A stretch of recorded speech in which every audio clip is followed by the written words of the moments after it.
ফরিদপুর সদর উপজেলার কৃষ্ণনগর ইউনিয়নের হাটগোবিন্দপুর গ্রামের রমেন কুমার বিশ্বাস ও চঞ্চলা রানী বিশ্বাস দম্পতির মেয়ে প্রান্তি বিশ্বাস এবার মেডিকেল ভর্তির সুযোগ পেয়েও দুচোখে অন্ধকার দেখছেন প্রান্তি ও তার পরিবার।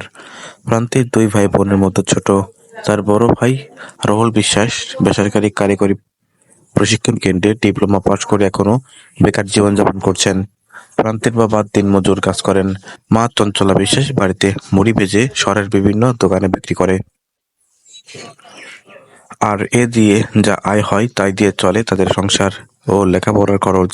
শহরতলির কানাইপুর বেগম রোকেয়া কিশোরগঞ্জ বালিকা উচ্চ বিদ্যালয় থেকে 2022 সালে গোল্ডেন জিপিএ 5 পেয়ে বিজ্ঞান বিভাগের এসএসসি পাশ করেন প্রান্তি। 2024 সালে ফরিদপুর সারদা সুন্দরী মহিলা কলেজ থেকে জিপিএ 5 পেয়ে এইচএসসি পাশ করেন তিনি। চলতি শিক্ষাবর্ষে ফরিদপুর মেডিকেল কলেজে ভর্তির সুযোগ পেয়েছেন তিনি। তবে কিভাবে মেডিকেলে ভর্তি হবেন ও সামনে কিভাবে চলবে লেখাপড়ার খরচ এ নিয়ে দুশ্চিন্তায় পড়েছেন তিনি। প্রান্তি বিশ্বাস বলেন, মেডিকেলে ভর্তির সুযোগ পেতে সাথে জড়িত ছিলাম। সেই ফুটবল খেলায় আমি ভালোই পারফরমেন্স করতেছিলাম, তবে আমি এক পর্যায়ে ঢাকা বিভাগ চ্যাম্পিয়ন হই এবং ঢাকা বিভাগের মধ্যে সেরা খেলোয়াড় হই 2 বার।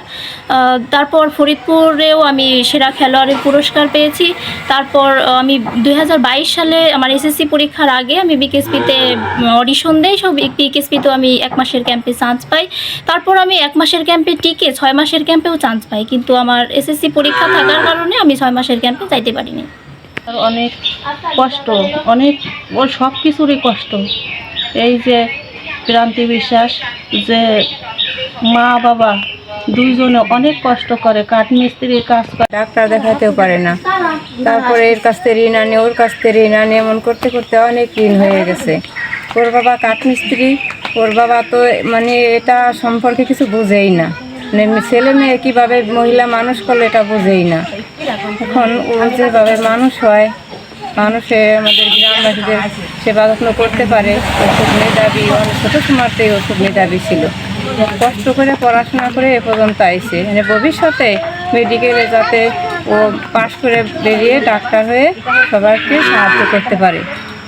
আমাদের মাধ্যমে পড়ালেখা করে এগিয়ে গেছে, বা এর বাপ মা তেমন তার সুযোগ সুবিধা দিতে পারে নাই। তো অনেক কষ্টের মধ্যেই এগিয়ে আসছে, এই ঢাকা ফরিদপুর মেডিকেলে চান্স হয়েছে।